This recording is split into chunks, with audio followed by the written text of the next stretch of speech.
ದೊಡ್ಡ ದೊಡ್ಡ ತೋಟ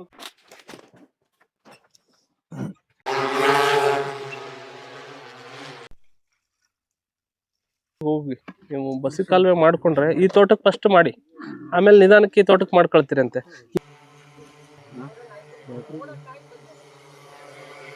ಕಂಟೆಂಟ್ ಡೆವಲಪ್ ಆಗಿರಲ್ಲ ಗಿಡದಲ್ಲಿ, ಅಂದ್ರೆ ನೀವು ಪೊಟಾಶ್ ಫೈಬರ್ ಕಂಟೆಂಟ್ ನಿಮಗೆ ಪೊಟಾಶ್ ಅಲ್ಲಿ ಚೆನ್ನಾಗಿ ಸಿಗ್ತದೆ, ಸಲ್ಫರ್ ಅಲ್ಲಿ ಚೆನ್ನಾಗಿ ಸಿಗುತ್ತೆ. ಈ ನ್ಯೂಟ್ರಿಯೆಂಟ್ ನೀವು ಗಿಡದಲ್ಲಿ ಇರೋದಿಲ್ಲ ಅಥವಾ ಮಣ್ಣಲ್ಲಿ ನೀವು ಸರಿಯಾಗಿ ಸಿಕ್ಕಿರೋದಿಲ್ಲ ಗಿಡಕ್ಕೆ, ನೀವು ಬಳಕೆನೂ ಮಾಡಿರೋದಿಲ್ಲ. ಆವಾಗ ನಿಮಗೆ ಫೈಬರ್ ಕಂಟೆಂಟ್ ಕಡಿಮೆ ಆದಾಗ ಈ ಏನು ಹಾಳೆ ಇದೆಯಲ್ಲ, ಆ ಹಾಳೆಯಲ್ಲಿ ನಿಮಗೆ ಅದ್ರ ಹಿಡ್ಕೊಳ್ಳೋ ಶಕ್ತಿ ಇಲ್ದಾಗ, ಸೊ ಅವಾಗ ಏನಾಗುತ್ತೆ, ಸ್ವಲ್ಪ ಕ್ರಾಸಲ್ಲಿ ಏನೋ ಒಂದು ಮೆಕ್ಯಾನಿಕಲ್ ಡ್ಯಾಮೇಜ್ ಅಥವಾ ನಿಮ್ಮ ಸಿಂಬಳು ಹುಳನೋ ಲೇಟ್ ಮಾಡಿದ್ರೆ ಸ್ವಲ್ಪ ಡ್ಯಾಮೇಜ್ ಮಾಡಿದ್ರು ಅದು ಕಟ್ ಆಗೋ ಚಾನ್ಸಸ್ ಇರುತ್ತೆ. ಇಲ್ಲ ಅದು ನ್ಯಾಚುರಲ್ ಆಗಿ ಸ್ವಲ್ಪ ಕಟ್ ಆಗುತ್ತೆ. ಅಲ್ಲಿ ಕಟ್ ಆಗಿದೆ ನೋಡಿ, ಇದ್ರಲ್ಲಿ ಕಟ್ ಆಗಿದೆ ನೋಡಿ, ಸ್ವಲ್ಪ ಬಿಟ್ಕೊಂಡ್ಬಿಟ್ಲೆ ಆ ವೇಟಿಗೆ ಅದಾಗೆ ಕಟ್ ಬೀಳುತ್ತೆ. ಸೊ ಅದೇನು ದೊಡ್ಡ ಪ್ರಾಬ್ಲಮ್ ಏನಲ್ಲ. ತುಂಬಾ ರೈತರು ಫೋಟೋ ಹಾಕ್ತಿರ್ತಾರೆ ಅದನ್ನ, ಸರ್ ಇದೇನ ಕಟ್ ಆಗ್ತಾ ಇದೆ, ಗಿರಿ ಕಟ್ ಆಗ್ತಾ ಇದೆ ಅಂತ ಹೇಳಿ. ಅದು ಮೇಜರ್, ಅದೇನು ಮೇಜರ್ ಇದೇನಲ್ಲ. ಸೊ ಇನ್ನೊಂದು ನಿಮ್ಗೆ ಈ ಕ್ರಾಸ್ ಗಣ್ ಆಗೋದು, ಅಂಡೋಡ್ಕ ಆಗೋದು, ಅವೆಲ್ಲ ನ್ಯೂಟ್ರಿಯೆಂಟ್ ಡಿಸಾರ್ಡರ್. ಅವನ್ನ ಸರಿಯಾಗಿ ನೀವು ಪೋಷಕಾಂಶಗಳನ್ನ ಈ ಮಣ್ಣಲ್ಲಿ ನಿಮಗೆ ಆರ್ಗ್ಯಾನಿಕ್ ಕಾರ್ಬನ್ ಎಲ್ಲ ಚೆನ್ನಾಗೇ ಇದೆ ನಿಮಗೆ ಈ ಕಡೆ ಶಿಕಾರ್ಪುರದಿಂದ ಈ ಕಡೆ. ಸೊ ಆ ಕಡೆ ಎಲ್ಲ ಹೆಚ್ಚು ಮಳೆ ಬೀಳೋ ಜಾಗದಲ್ಲಿ ಅಷ್ಟೊಂದು ಫಲವತ್ತತೆ ಇರೋದಿಲ್ಲ. ಸೊ ಈ ಭಾಗದಲ್ಲಿ ನಿಮಗೆ ಮಣ್ಣಲ್ಲಿ ತಾಕತ್ತಿರ್ತದೆ. ಕೆಲವು ರೇರ್ ನ್ಯೂಟ್ರಿಯೆಂಟ್ಸ್ ಇರ್ತವೆ, ಯಾವ ಜಿಂಕು, ಬೋರಾನು, ಇವೆಲ್ಲ ಸರಿಯಾಗಿ ಬಳಕೆ ಮಾಡ್ಬೇಕು. ಇವೆಲ್ಲ ನಿಮ್ಮ ಮಣ್ಣಲ್ಲಿ ಇರಲ್ಲ. ಸೊ ಬೋರಾನ್ ಎಂಟರಿ ನಿಮ್ಗೆ ಅದೇ ಪ್ರಾಬ್ಲಮ್ ಸರ್, ಅಥವಾ ಸುಳಿಗಳು ಏನಾದ್ರು ಬಂದಿದೆ ಅದಕ್ಕೆ? ಯಾವುದು ಇದು ನಿಮಗೆ ಕ್ರಾಸ್ ಗಣ್ಣು ಜಿಂಕ್ ಕೊಡ್ತಾ ಇದೆ, ಎಕ್ಸ್ಪೆಷಲಿ ಜಿಂಕ್. ಇದು ನಿಮಗೆ ಮರ ಬೆಂಡ್ ಆಗಿದೆ ನೋಡಿ, ಹೀಗೆ ವಾರೆ ಆಗಿರೋದು ನಿಮಗೆ ಜಿಂಕ್ ಕೊರತೆ. ನೀವು ಸರಿಯಾಗಿ ಜಿಂಕ್ ಬಳಕೆ ಮಾಡಿಲ್ಲ ಅಂತ. ನಿಮ್ ಗಿಡದಲ್ಲಿ ಆಲ್ಮೋಸ್ಟ್ ಜಿಂಕ್ ಕೊರತೆ ಸಾಕಷ್ಟಿದೆ. ಸೊ ಆಮೇಲೆ ಹಸಿಗರಿ ಹೆಡ್ಲೆಲ್ಲ ಜೋತ್ ಬೀಳ್ತಾ ಇದೆ. ಸೊ ಇವೆಲ್ಲ ಸ್ವಲ್ಪ ನೀವು ಮಣ್ಣು ಪರೀಕ್ಷೆ ತಗೊಂಡು, ಮಣ್ಣು ಪರೀಕ್ಷೆ ಆಧಾರದ ಮೇಲೆ ಪೋಷಕಾಂಶಗಳನ್ನ ಬಳಕೆ ಮಾಡಬೇಕು. ಯಾವುದು ನಿಮಗೆ ಯಾವುದು ಜಿಂಕ್ ಕೊರತೆ ಇದೆಯಾ, ಬೋರಾನ್ ಕೊರತೆ ಇದೆಯಾ, ಪೊಟಾಶ್ ಕೊರತೆ ಇದೆಯಾ, ನೈಟ್ರೋಜನ್ ಕೊರತೆ ಇದೆಯಾ, ಇದನ್ನ ಸರಿಯಾಗಿ ನೀವು ಬಳಕೆ ಮಾಡಿದ್ರೆ, ಸೊ ನೀವೇನ್ ಮಾಡ್ತೀರಿ, ಇಲ್ಲಿ ಯಾವುದೋ ಒಂದು ಕಾಂಪ್ಲೆಕ್ಸ್ ಫರ್ಟಿಲೈಸರ್ ತರೋದು ಬಳಕೆ ಮಾಡೋದು ವರ್ಷದಲ್ಲಿ. ರೈತ ಬಾಂಧವರಿಗೆ ನಮಸ್ತೆ. ಇವತ್ತು ದಿನದಳ್ಳಿ ಅಂತ ರಾಜು ಪಾಟೀಲ್ ಅವರ ತೋಟದಲ್ಲಿ ನಾವು ಇದ್ದೀವಿ. ಇವತ್ತು ಅವ್ರದ ತೋಟಕ್ಕೆ ಏನು ಡ್ರೋನ್ ಅಲ್ಲಿ ಸಿಂಪಡಣೆ ತಗೊಳ್ಳಿಕ್ಕೆ, ಸೊ ಅವರಿಗೆ ಈಗ ಔಷಧಿ ಆಲ್ರೆಡಿ ಮಿಶ್ರಣ ಮಾಡ್ತಾ ಇದ್ದಾರೆ. ಮಲ್ಟಿಪ್ಲೆಕ್ಸ್ ಉತ್ಪನ್ನಗಳಾದ ಕ್ರಾಂತಿ ಮತ್ತೆ ಡಿಯೋಕೇರು ಮತ್ತೆ ಮ್ಯಾಕ್ಸ್ವೆಟ್, ನಾಗೋರು. ಸೊ ಇಷ್ಟು ಔಷಧಿಗಳನ್ನ ಸಿಂಪಡಣೆ ನಾವು ಇವತ್ತು ಅವರು ತಗೊಳ್ತಾ ಇದ್ದಾರೆ. ಅದಕ್ಕೆ ಸೊ ಇದರಿಂದ ಉಪಯೋಗ ಏನಂತ ಹೇಳಿದ್ರೆ, ನಿಮಗೆ ಈ ಸಮಯದಲ್ಲಿ ಕೊಡೋದ್ರಿಂದ ಒಂದು ಹಿಂಗಾರ ಒಣಗ್ತಕ್ಕಂಥ ರೋಗ, ನಿಮ್ಗೆ ಸ್ಪಿಂಡಲ್ ಬಗ್ ಅಂತ ಏನ್ ಹೇಳ್ತೀವಿ, ಸುಳಿ ತಿಗಣೆ ಮತ್ತೆ ಹಿಂಗಾರ ಒಣಗ್ತಕ್ಕಂಥದ್ದಕ್ಕೆ ನಿಮಗೆ ಡ್ರೋನ್ ಅಲ್ಲಿ ಸಿಂಪಡಣೆ ಇವತ್ತು ತಗೊಳ್ತಾ ಇದೀವಿ. ಸೊ ಆ ಸಿಂಪಡಣೆಗೆ ಡಿಯೋಕೇರ್ ಅಂತ ಅಜಸ್ಟ್ರಬಿನ್ ಟೊಬಿಕೊನೋದಲ್ಲಿ ಇರ್ತಕ್ಕಂಥ ಒಂದು ಮಲ್ಟಿಪ್ಲೆಕ್ಸ್ ಡಿಯೋಕೇರ್ ಅಂತ ಹೇಳಿ. ಸೊ ಇದನ್ನ ನೀರಲ್ಲಿ ಹಾಕಿ ಮತ್ತೆ ಸರಿ ಮಾಡಿ. ಅದ್ರ ಜೊತೆಗೆ ನಾಗೋರ್ ಅಂತ ಡೈಮಿಥೇಟ್, ಇನ್ನೊಂದು ಮ್ಯಾಕ್ಸ್ವೆಟ್ ಮತ್ತೆ ಕ್ರಾಂತಿ, ಆಲ್ ನ್ಯೂಟ್ರಿಯೆಂಟ್ ಇರ್ತಕ್ಕಂಥದ್ದು ಒಂದು ಕ್ರಾಂತಿ. ಇಷ್ಟು ಸಿಂಪಡಣೆ ತಗೊಳ್ತಾ ಇದ್ದಾರೆ. ಸೊ 1 ಎಕರೆಗೆ 2 ಫ್ಲೈಟ್ ತಗೊಳ್ತೀವಿ. ಸೊ 1 ಫ್ಲೈಟ್ 10 ಲೀಟರ್ ನೀರಿಗೆ ಮಿಶ್ರಣ ಮಾಡ್ತಾ ಇದ್ದಾರೆ. ಸೊ 1 ಬಕೆಟ್ ಅಲ್ಲಿ 10 ಲೀಟರ್ ನೀರು ತಗೊಂಡು, ಅದಕ್ಕೆ ನೀವು ಏನು ಒಂದು ಡ್ರಮ್ಮಿಗೆ ಹಾಕ್ತಕ್ಕಂಥ ಏನು ಔಷಧಿ ಇದೆ ಅದನ್ನ 10 ಲೀಟರ್ ಅಲ್ಲಿ ಮಿಶ್ರಣ ಮಾಡ್ತಾ ಇದ್ದಾರೆ. ಅದರಲ್ಲಿ 70% ಯೂಸ್ ಮಾಡ್ತಾ ಇದೀವಿ ಒಂದು 200 ಲೀಟರ್ ನೀರಿಗೆ. ಸೊ 70% ಯೂಸ್ ಮಾಡಬೇಕು. ಸೊ ಕೆಲವೊಂದು ಏನು ನಮ್ಮ ಈಗ ಡ್ರೋನಿಗೆ ಏನು ಎಷ್ಟು ಬೇಕಾಗ್ತದೆ ಅಷ್ಟನ್ನ ಮಾತ್ರ ಈಗ ಬಳಕೆ ಮಾಡ್ತಾ ಇದ್ದಾರೆ.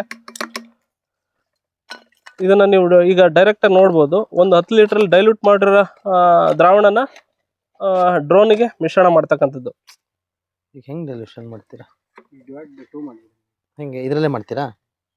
ಓಕೆ, ಅಲ್ಲ ಕುಟ್ಕಿ ಹೇಳ್ತೀನಿ ಅದನ್ನ. ಹಂಗೆ ಗಮ್ ಹಾಕಿದ್ರೆ ಸ್ಪ್ರೆಡರ್ ಒಂದು ಹಾಕ್ಬೇಕು ಸರ್. ಗಮ್ಮು ಯಾವಾಗಲೂ ಲಾಸ್ಟ್ ಅಲ್ಲೇ ಬಳಕೆ ಮಾಡಬೇಕು. ಮುರುಕ 2 ಕೊಮ್ಮೆ ಕಲಸಿ ಅಲ್ಲ, 1 ಆಮೇಲೆ ಮಾಡೋಣ ಬೇಕಾದ್ರೆ. ಕ್ರಾಂತಿ ಇದೆಯಲ್ಲ, ಇರ್ಲಿ ಅದರಲ್ಲಿ ಏನು ತೊಂದರೆ ಇಲ್ಲ.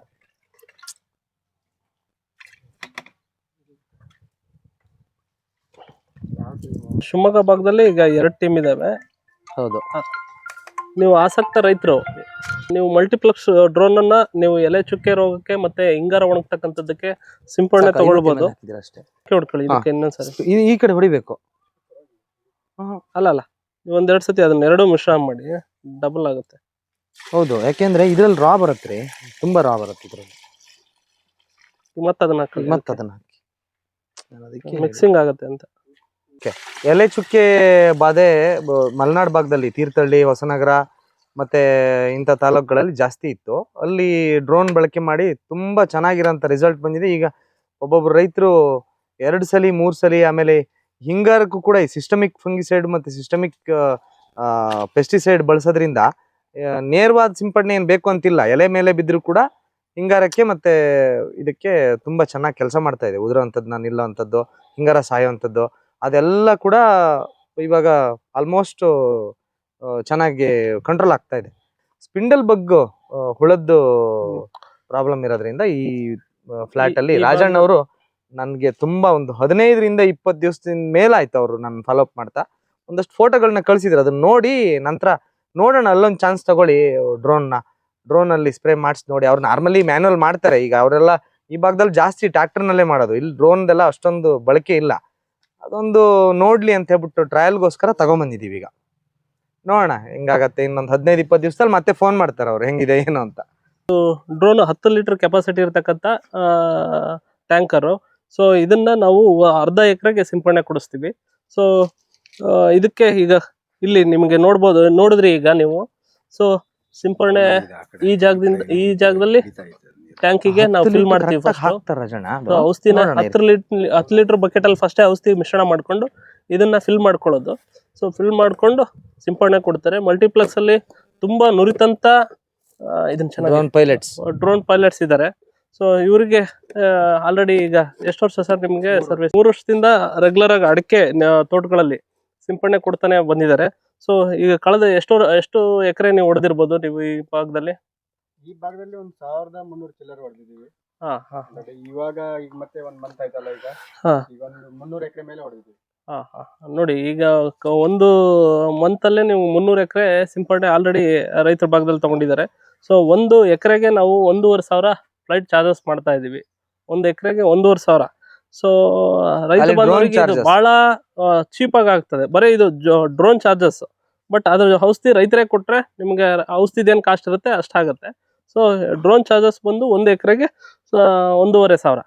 ಸೊ ಈ ಭಾಗದಲ್ಲಿ ತುಂಬಾ ಕಡಿಮೆ. ನಮ್ಗೆ ಹೆಚ್ಚು ತೀರ್ಥಹಳ್ಳಿ ಭಾಗ ಏನು, ಹೊಸನಗರ, ತೀರ್ಥಹಳ್ಳಿ, ಚಿಕ್ಕಮಗಳೂರು ಏರಿಯಾ ಏನಿದೆ ಅಲ್ಲಿ ಹೆಚ್ಚು ಡ್ರೋನಿಗೆ ಇಂಪಾರ್ಟೆನ್ಸ್ ಕೊಡ್ತಾರೆ. ಯಾಕೆಂದ್ರೆ ಎಲೆ ಚುಕ್ಕೆ ಜಾಸ್ತಿ ಇರೋದ್ರಿಂದ ಲೀಫ್ ಏರಿಯಾದ ಮೇಲೆ ಅವರಿಗೆ ಒಂದು ಕಾಣೋದ್ರಿಂದ ತುಂಬಾ ಚೆನ್ನಾಗ್ತದೆ.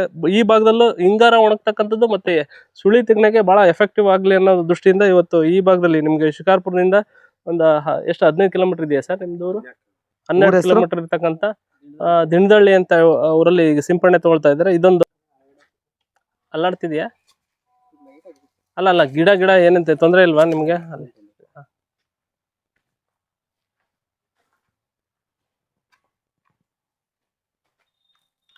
ಇದು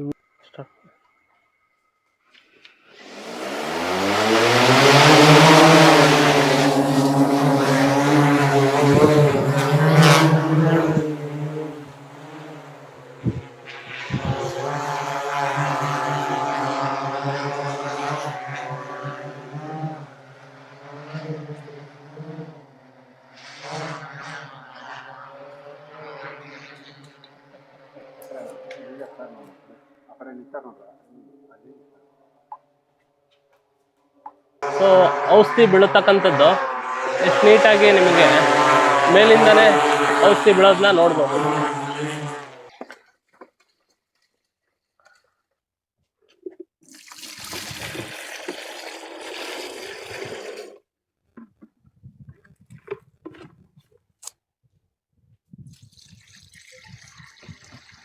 ರಮೇಶ್, ಎಲ್ಲ ಕಡೆ ಹಿಂಗೆ ಮಾಡ್ತಾ ಇದ್ದೀರಾ ಮಿಕ್ಸಿಂಗು?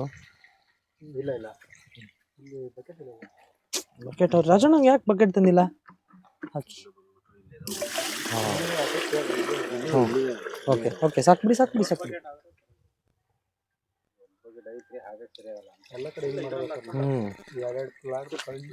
ನೋಡಿ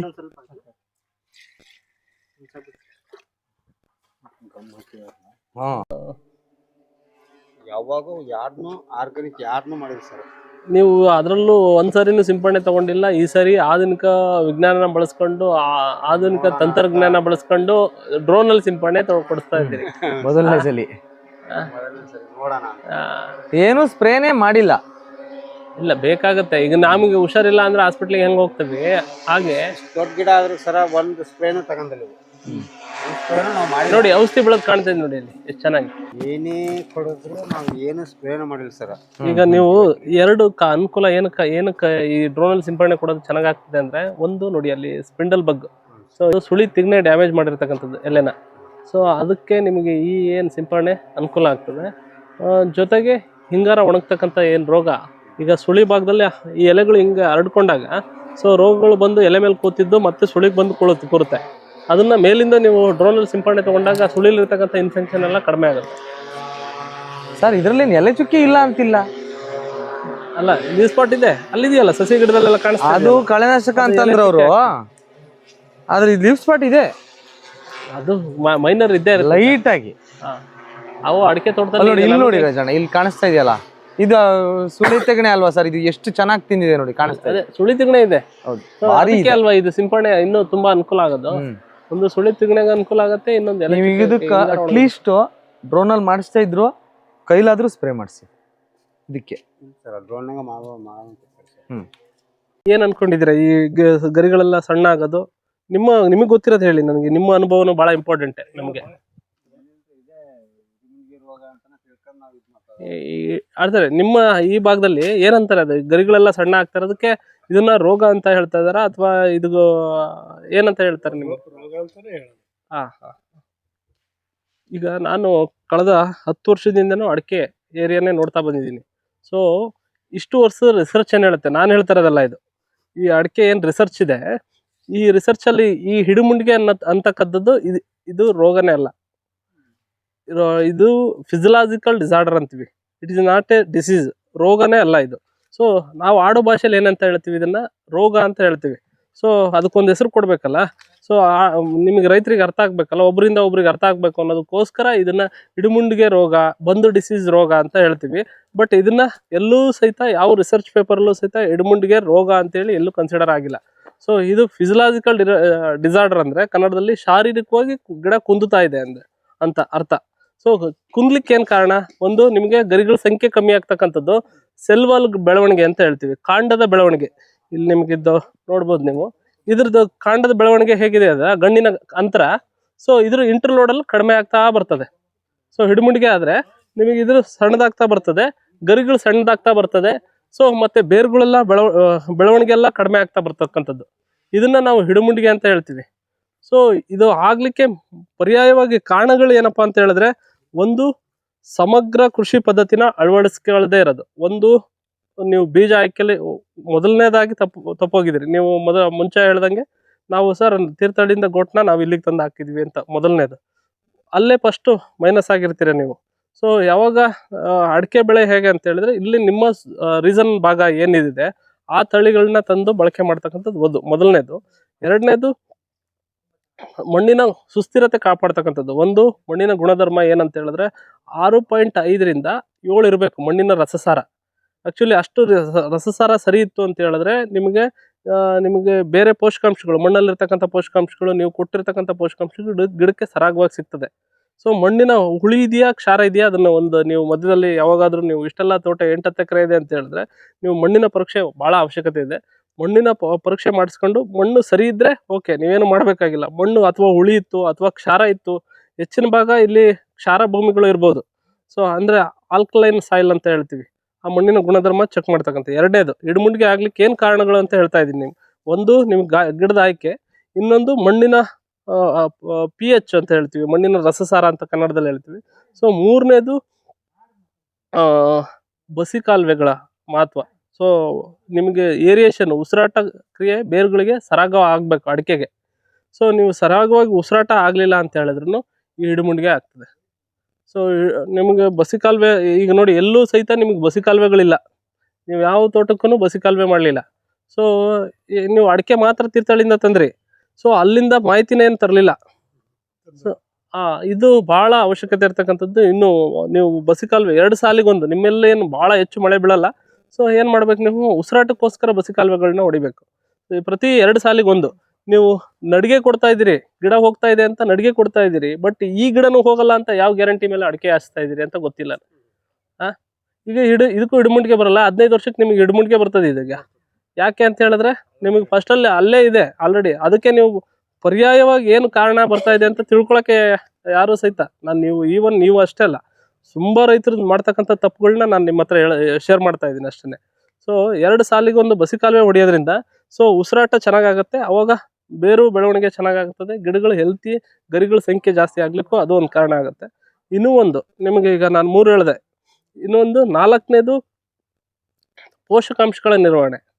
ಇದನ್ನ ಪ್ರತಿ ವರ್ಷ ನೀವು ಮಾಡ್ತಾ ಇದ್ದೀರಿ. ಯಾವುದು ಕೊಟ್ಟಿಗೆ ಗೊಬ್ಬರ ಚೆನ್ನಾಗಿದೆ ನಿಮ್ಮ ಹತ್ರ, ಕೊಟ್ಟಿಗೆ ಗೊಬ್ಬರ ಕೊಡ್ತಾ ಇದ್ದೀರಿ. ರಾಸಾಯನಿಕ ಗೊಬ್ಬರಗಳು ನೀವು ಎಷ್ಟು ಬಳಕೆ ಮಾಡ್ತಾ ಇದ್ದೀರಿ? 100 ಗ್ರಾಮ್ ಅಷ್ಟೇ. ಸೊ ಗಿಡಕ್ಕೆ ಎಷ್ಟು ಅವಶ್ಯಕತೆ ಇದೆ ಅದನ್ನ ನೋಡಿ ಬಳಕೆ ಮಾಡ್ಬೇಕು. ಸೊ ಈಗ ಸಾರಜನಕ ಎಷ್ಟು ಕೊರತೆ ಇದೆ, ರಂಜಕ ಎಷ್ಟು ಕೊರತೆ ಇದೆ, ಪೊಟ್ಯಾಶ್ ಎಷ್ಟು ಕೊರತೆ ಇದೆ, ಸೊ ಜಿಂಕ್ ಎಷ್ಟು ಕೊರತೆ ಇದೆ, ಬೋರಾನ್ ಎಷ್ಟು ಕೊರತೆ ಇದೆ, ಇದನ್ನೆಲ್ಲವನ್ನೂ ಅರ್ತು ನೀವು ಪೋಷಕಾಂಶಗಳನ್ನ ಬಳಕೆ ಮಾಡಿದ್ರೆ ಸೊ ಇಡಮುಂಡಿಗೆನ ಸ್ವಲ್ಪ ಮಟ್ಟಿಗೆ ಹತೋಟಿ ಮಾಡ್ಬೋದು. ಈಗ ನಾನು ಮೊದಲನೇದು ಅಷ್ಟು ಹೇಳಿದೆ ನಿಮಗೆ. ಏನು, ಒಂದು ಸೀಡ್ ಸೆಲೆಕ್ಷನ್ ಇಂದ ಹಿಡಿದು ನಿಮಗೆ ಮಣ್ಣು ಗಾಳಿ ಆಡದೆ ಇರೋದು, ಮತ್ತೆ ನಿಮಗೆ ಮಣ್ಣು ಪೋಷಕಾಂಶಗಳ ನಿರ್ವಹಣೆ. ಸೊ ಇವಿಷ್ಟನ್ನು ನಿರ್ವಹಣೆ ಮಾಡಿದ್ರೆ ಮಾತ್ರ ನಿಮಗೆ ಇಡಮುಂಡಿಗೆ ಕಂಟ್ರೋಲಿಗೆ ಬರ್ತದೆ ವಿನಃ ಬರೇ ನಾವು ಯಾವುದೋ ಒಂದನ್ನ ಮಾಡೋದ್ರಿಂದ, ನಿಮಗೆ ಔಷಧಿ ಹೊಡೆಯೋದ್ರಿಂದನೋ ಅಥವಾ ಬರೀ ಯಾವುದೋ ಒಂದು ಕೆಲಸ ಮಾಡೋದ್ರಿಂದ ನಿಮಗೆ ಇಡಮುಂಡಿಗೆನ ಹತೋಟಿ ಮಾಡ್ಲಿಕ್ಕೆ ಸಾಧ್ಯ ಇಲ್ಲ. ಸೊ ಇಡಮುಂಡಿಗೆ ಬಗ್ಗೆ ನಾನು ಇಷ್ಟು ಹೇಳಿದೀಗ.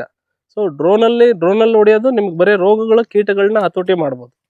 ಸೊ ಇದು ಎಫೆಕ್ಟಿವ್ ಆಗಿ ರೋಗ ಮತ್ತು ಕೀಟಕ್ಕೆ. ಮತ್ತು ಹಿಡುಮುಂಡಿಗೆ ಯಾವಾಗ ಅಂದರೆ ನಿಮಗೆ ಸುಳಿ ಕೊಳೆ ಆಗೋದನ್ನ ಈ ಡ್ರೋನಲ್ಲಿ ಕಂಟ್ರೋಲ್ ಮಾಡ್ಬೋದು. ಸೊ ನಿಮ್ಗೆ ಹಿಡುಮುಂಡಿಗೆ ಬೇರೆ, ಸುಳಿ ಕೊಳೆ ಬೇರೆ, ಅದನ್ನು ಎಲ್ಲ ರೈತರು ಒಟ್ಟಿಗೆ ಸೇರಿಸ್ಕೊಬಿಡ್ತಾರೆ. ಇದು ಕೊಳೆ ಬಂದ್ರೂ ಇದು ಹಿಡುಮುಂಡಿಗೆ ಬಂದೋಯ್ತು ಅಂತ ಹೇಳ್ತಾರೆ, ಅದಲ್ಲ. ಸೊ ಅದನ್ನು ಅವಾಯ್ಡ್ ಮಾಡ್ಬೇಕು ಸ್ವಲ್ಪ ಮಟ್ಟಿಗೆ. ಈ ಥರ ಏನಾರ ಹಸಿರೆಲೆ ಗೊಬ್ಬರ ಬಳಕೆ ಮಾಡ್ತೀರಿ ಅಂದಾಗ ಮಾತ್ರ ನೀವು ಟ್ಯಾಕ್ಟ್ರಿಗೆ ಹೋಗ್ಬೇಕು ವಿನಃ ಸೊ ನಾವು ಈ ಕಳೆ ಬಂದಿದೆ ಅಂತೇಳಿ ಟ್ಯಾಕ್ಟ್ರಿ ಹೊಡಿಯೋದು. ಸೊ ಅದು ಯಾಕೆ ನೀವು ಟ್ಯಾಕ್ಟ್ರಿ ಹೊಡಿಯೋದ್ರಿಂದ ಏನೇನು ಉಪಯೋಗ ಏನು, ಅನನುಕೂಲ ಏನು ಅಂತ ಹೇಳಿದ್ರೆ, ನೀವು ಕಳೆ ಮಾತ್ರ ಕಂಟ್ರೋಲ್ ಆಗುತ್ತೆ ನೀವು ಟ್ಯಾಕ್ಟ್ರಿ ಹೊಡಿಯೋದ್ರಿಂದ. ಸೊ ಇಲ್ಲಿ ಮಣ್ಣಲ್ಲಿರ್ತಕ್ಕಂಥ ಸೂಕ್ಷ್ಮಾಣು ಜೀವಿಗಳಿಗೆ ನಿಮ್ಗೆ ತೊಂದರೆ ಆಗ್ತದೆ. ಜೊತೆಗೆ ಬೇರುಗಳು ಇರ್ತಾವಲ್ಲ, ನಿಮ್ಗೆ ಬೇರುಗಳನ್ನ ಪ್ರತಿ ಸಾರಿ ನೀವು 3 ತಿಂಗಳಿಗೊಮ್ಮೆ 6 ತಿಂಗಳಿಗೊಮ್ಮೆ ನೀವು ಟ್ಯಾಕ್ಟ್ರಿ ಹೊಡಿತಾನೆ ಇದ್ರೆ ಬೇರುಗಳೆಲ್ಲ ಹರಿತಾ ಇರ್ತದೆ. ತಿಂಗಳಿಗೊಂದ್ಸಲ ಹೊಡಿತೇವೆ, ಹಿಂಗಾರು ಮುಂಗಾರು. ಆದಷ್ಟು ಅವಾಯ್ಡ್ ಮಾಡ್ಬೇಕು, ವರ್ಷಕ್ಕೆ ಒಂದ್ಸತಿ ಬಳಕೆ ಮಾಡಿ ಸಾಕು. ಸೊ ಮಲೆನಾಡಲ್ಲಿ ಯಾಕೆ ಹಿಡುಮುಂಡಿಗೆ ಇಲ್ಲ ಗೊತ್ತಾ ನಿಮ್ಗೆ? ಅವ್ರು ಯಾರು ಟ್ಯಾಕ್ಟ್ರಿ ಹೊಡಿಯಲ್ಲ, ಯಾರು ಬೇರ್ನ ಡಿಸ್ಟರ್ಬ್ ಮಾಡಲ್ಲ. ನಿಯಂತ್ರಣ ವೀಡ್ ಕಟ್ರ್ ತಗೊಳ್ಳಿ, ಈಗಿನ ಅಡಿಕೆ ರೇಟಿಗೆ ನೀವು ತುಂಬಾ ವ್ಯವಸ್ಥಿತವಾದಂತ ಕೃಷಿ ಮಾಡ್ಬೋದು.